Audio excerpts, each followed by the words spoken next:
Fala pessoal, sejam muito bem-vindos a mais um vídeo aqui do canal. Agora é dia 9 de março, 10h30 da noite, quando eu gravo esse vídeo para você. O vídeo de hoje é sobre um fundo imobiliário específico. Vamos fugir um pouco aí dessa ideia dos últimos dois vídeos, sobre a questão da guerra e a parte econômica. Vamos entrar num detalhe de um fundo imobiliário que soltou um fato relevante hoje e nos ajuda a entender muitas coisas de mercado. Eu gosto muito dessas situações que nos ensinam não só sobre aquele fundo imobiliário, mas sobre detalhes do mercado como um todo. Esse fundo é Nossa Senhora de Lourdes, um fundo de hospital, um fundo antigo, um dos fundos mais antigos que nós temos, um monoativo, monoinquilino, um fundo que sempre me chamou a atenção. E ele divulgou um fato relevante hoje. Quem é meu assinante lá do Research já sabe, já há muito tempo que eu sempre acompanho, as ações judiciais que envolvem esse fundo. Nossa Senhora de Lourdes ele tem 3 ações judiciais, uma ação de 2011, uma ação de 2016 e uma ação de 2021. As ações de 2011 e 2016 foram propostas do hospital contra o fundo para baixar o valor do aluguel para um valor de mercado. E a ação de 2021 é para trocar o índice, que o índice de reajuste era de IGPM, para trocar para outro índice, para que o reajuste não ficasse tão alto. E o fundo divulgou hoje um fato relevante de que a ação de 2016 é uma ação que o fundo perdeu, que o aluguel tinha que ficar mais baixo do que era efetivamente praticado, e o fundo agora tem que devolver, então tem que pagar para o seu inquilino, para a Redditor, o valor de R$ 27.137.596, tá? O fundo tem 15 dias para fazer esse pagamento e esse valor, segundo o fato relevante, é de aproximadamente R$ 23,71 por cota, tá? E aí um ponto importante, esse fundo tem um pouquinho mais de 4 milhões no seu caixa, e aí vem a grande questão, como é que esse fundo vai pagar esses 27 milhões de reais que ele tem que pagar? E o que acontece se ele não pagar nesses 15 dias? E o que eu posso tirar de aprendizado sobre isso tudo aqui? Eu escrevi sobre esse caso em 2019 no meu research. Na época eu até tinha recomendado a venda de Nossa Senhora de Lourdes, porque estava com a cota bem esticada. Eu já vinha acompanhando essas ações, eu vinha falando desse risco. E aqui tem uma coisa que é algo que eu venho dizendo há muito tempo sobre alguns fundos imobiliários. A questão da necessidade de se trabalhar as provisões para perdas futuras. Aqui era um caso. Nós tivemos um laudo, a ação judicial foi julgada procedente, com base no laudo, ela foi para o grau de recurso, para o Tribunal de Justiça de São Paulo, foi mantida a sentença, foi parcialmente procedente, né? Foi mantida a sentença de primeiro grau e o fundo continuou cobrando o aluguel no valor que ele entendia correto, mas que já era acima daquela sentença. Isso foi gerando um passivo, foi gerando um atraso, e foi justamente nesse relatório de 2019 que eu escrevi sobre isso, que isso poderia começar a virar uma bola de neve, poderia chegar até uns R$ 30 por cota lá na frente, se considerasse juros e atualização monetária. Essa acabou um pouquinho antes do que eu poderia imaginar, então ficou em R$ 23,71, tá? O que acontece de agora em diante? O que eu aprendo com esse fato? Bem, o primeiro ponto que eu aprendo, tá, gente? Eu vi muita coisa escrita aí na internet, grupos de WhatsApp, fóruns e tudo mais. Por isso que eu não invisto em fundo de hospital vai ser sempre ruim, ou então o inquilino estava dando calote, por isso que deu essa situação. Não tem nada a ver com isso, tá, pessoal? Tem nada a ver com isso. Não tem inquilino dando calote, isso não tem nada a ver com ser fundo de hospital ou não ser fundo de hospital. A ação judicial proposta pelo inquilino contra o proprietário do imóvel para revisionar valor de aluguel a preço de mercado pode acontecer com qualquer fundo imobiliário e até mesmo com qualquer investidor de imóveis. Eu acabei agora uma aula ao vivo do curso e eu disse lá que é o seguinte: se você investir em fundo imobiliário, esqueça o pensamento de renda fixa, esqueça o comparativo com renda fixa, pense em imóveis. Você está comprando uma parcela de um imóvel e investir em imóveis é você ter vacância e ocupação, disse isso lá no curso agora. Investir em imóveis é você ter o risco sim de uma ação judicial revisional, de o seu inquilino não concordar com o valor do aluguel que você está praticando e ir para a justiça querer fazer um aluguel mais baixo. Isso está previsto na legislação, isso pode acontecer. Evidentemente que isso é mais suscetível de acontecer num fundo de hospital, porque um fundo de hospital ele não vai pegar suas coisinhas, botar embaixo do braço, não, então eu vou lá para o imóvel do lado, se você não quer cobrar o valor que eu quero. Um fundo de escritório, acaba às vezes acontecendo isso. Você não quer cobrar o quanto eu acho correto? Então tudo bem, eu vou pegar minhas coisas e vou me mudar, eu vou para outro imóvel. Um imóvel logístico também pode acontecer isso, mas o imóvel logístico já está sujeito a muito mais isso, porque também já não é tão fácil de se mudar. Hospital, educacional, são imóveis que estão sim muito mais sujeitos a isso. E estão mais sujeitos tanto para baixo quanto para cima, ou seja, também a ação judicial do proprietário, do fundo imobiliário para sujeito. Então, não vamos botar a pecha para cima dos fundos de hospitais, isso está acontecendo com o fundo de hospital. Não, isso pode acontecer com qualquer fundo. Tá? Então, esse é um ponto muito importante, acho que para nós iniciarmos a nossa conversa. O segundo ponto importante aqui para nós analisarmos, que eu trago desse detalhe, é esse fato de que não se fez a provisão. Então, agora eu não tenho dinheiro para pagar. Né? Então, eu tenho lá um pouco mais de 4 milhões e eu tenho que pagar 27 milhões. E aqui, gente, aqui vem, acho que um ponto que para mim, que é por isso que eu, na verdade, gravei esse vídeo, tá? Eu vou fazer um ajuste aqui só no meu áudio, que é capaz de estar estourando aí para vocês. Por isso que eu fiz esse vídeo para vocês, por causa desse detalhe que eu quero passar para vocês agora, tá?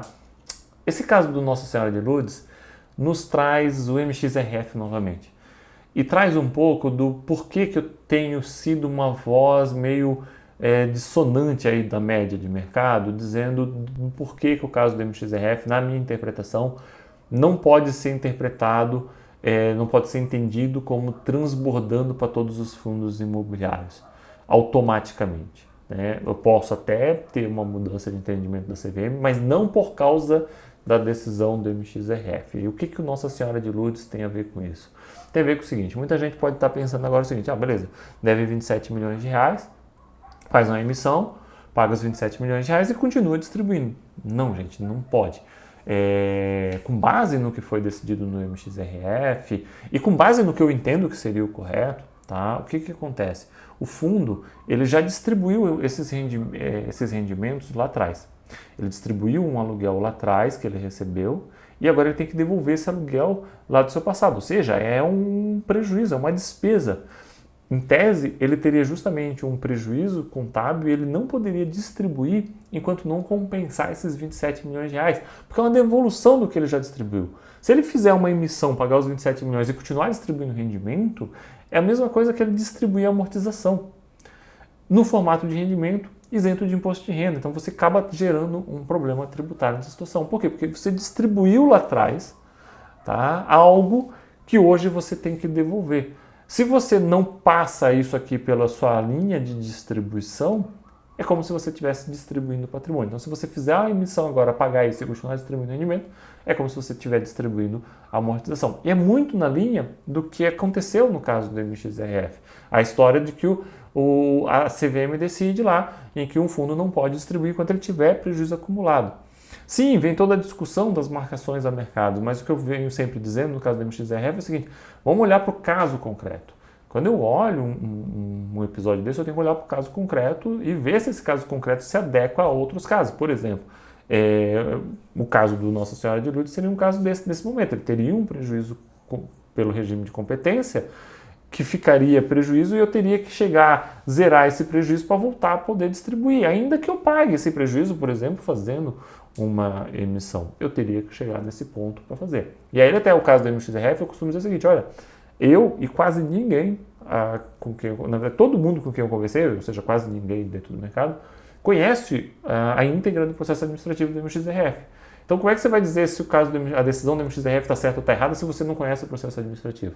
Por exemplo, se você dissesse isso para mim dentro agora do Nossa Senhora de Lourdes, você não pode distribuir enquanto você tiver prejuízo pelo regime de competência. Está certo. O caso do Nossa Senhora de Lourdes estaria certo. Eu não vou poder mais distribuir enquanto eu tivesse prejuízo pelo regime de competência, porque eu tenho que pagar esses 27 milhões. Então, por isso, esses casos eles são importantes para nós entendermos o mercado. Então, esse é o outro ponto e isso é um dos grandes motivos que me fez gravar esse vídeo aqui para vocês, porque transborda, eu acho que para todos os fundos imobiliários, transborda até para essa ideia realmente do caso do MXRF, retrazendo aí o MXRF que está um pouco apagado aí, né?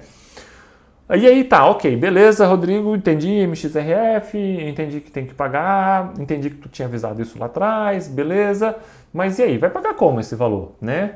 Bem, realmente uma das opções seria fazer uma emissão, tá? Mas demora, imagina, fazer a emissão, processo, tudo mais. E o fundo tem 15 dias para pagar isso. Se não, o que acontece se não pagar em 15 dias? 10% de multa. Tá? Então, é mais 2.700.000 reais. Então, é muito dinheiro. O fundo não vai poder distribuir enquanto tiver esse prejuízo, né? Mas ele vai continuar recebendo aluguel. O aluguel vai continuar entrando. E aí? Vai continuar entrando aluguel, fez a emissão, pagou, e aí vai ficar ali aquele dinheiro entrando para ficar parado dentro do caixa? Vai ficar um negócio meio esquisito, né? Não vai ficar muito legal isso aí. Minha opinião do que seria a melhor opção hoje para o fundo? Emitir um CRI, tá? Então, emitir um CRI rapidamente, ceder os próximos aluguéis. Eu fiz a conta. Se ele fizesse um CRI de CDI mais 3%, ele poderia ceder os próximos 12 aluguéis, pagaria toda a dívida e ficaria nos próximos 12 meses sem receber aluguel, sem receber rendimento nenhum. Como eu tenho as despesas do fundo e tudo mais, o ideal vai ser ele então fazer uma cessão dos 13 próximos meses. Então ele vai lá, cede os 13 próximos meses de aluguel a CDI mais 3%. Eu acredito que o CDI mais 3% ele consiga captar rapidamente esse valor dentro do mercado. Vai ser um pouco difícil fazer a estruturação, mas acredito que ele conseguiria fazer essa captação para não ter que pagar essa multa de 10%. E aí você fica ali 12, 13 meses sem receber aluguel e sem pagar rendimentos.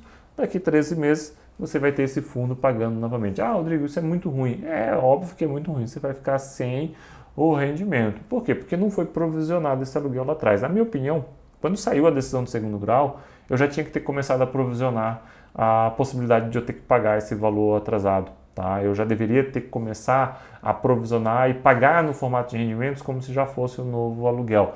Vem um pouco da discussão, aí sim, vem um pouco da discussão daquela questão do mínimo, mas o fundo não teria que distribuir totalmente o seu lucro com base no regime de caixa? Pois é, aí vai vir toda essa questão, a provisão. Eu estou fazendo uma provisão, ela vai entrar nessa conta do lucro, isso a CVM precisa melhorar muito, essa orientação. Isso, sem sombra de dúvida, a decisão do MXRF ela tem que partir depois para um segundo momento de melhorar essas orientações de como vão funcionar essas provisões em situações realmente como essa. Porque o fundo poderia também ter feito essa distribuição lá atrás, inseguro de saber ou não se poderia ou não fazer a provisão. Mas também podia ter feito a consulta para a CVM, esse é o grande caso, porque o caso era perdido. Quando a decisão do segundo grau saiu, a probabilidade de reversão era muito pequena. Então o fundo tinha que já ter se preparado para isso, ou pelo menos retendo até mesmo com a aprovação dos cotistas. Então, nem que ele tivesse pedido a aprovação dos cotistas. Como isso não foi feito, os cotistas receberam muito rendimento, um rendimento muito mais alto do que deveriam ter recebido, e agora vão ter que ficar 12, 13 meses sem receber o rendimento.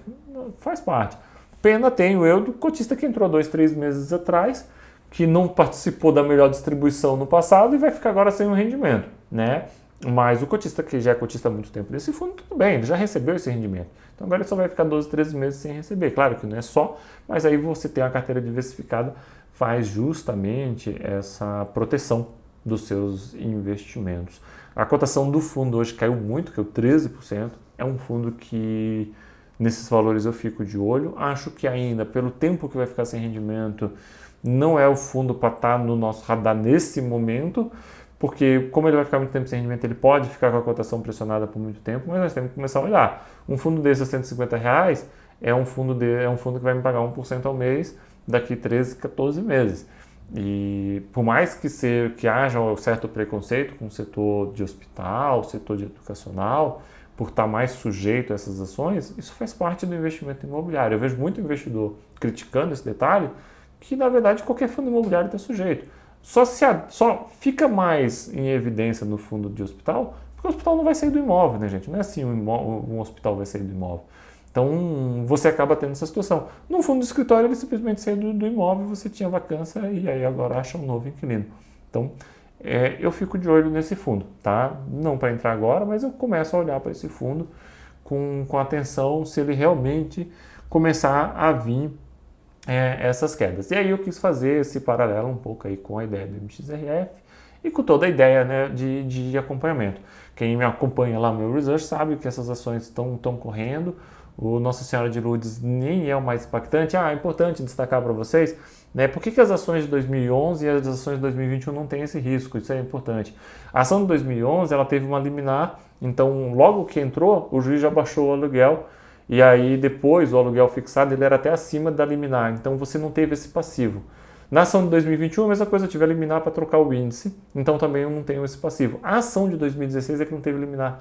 O hospital não pediu liminar. Então, o aluguel que acabou sendo praticado ao longo do tempo era um aluguel mais alto do que o que acabou sendo concedido na sentença. Por isso que praticou esse passivo. Nós temos ainda o Hospital da Criança para ter uma situação semelhante a essa, porque eu também tenho ações judiciais lá e também tem um caso que também não tem liminar. Então, você tem esse acompanhamento e isso acaba sendo bastante importante.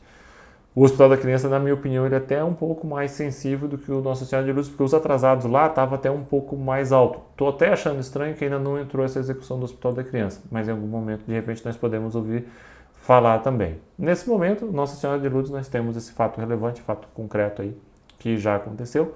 Quem tem as cotas já caiu bastante, tá? Tem que saber que vai ficar aí 12, 13 meses sem rendimento. É um fundo que realmente eu começaria a olhar, mas óbvio que vai ficar 12, 13 meses, eu acho que é mais interessante se acompanhar um pouquinho mais. Esse período agora vai ser um período que vai meio que oscilar um pouco. Não descartaria ele para uns mais ou menos aí, algo como uns R$150.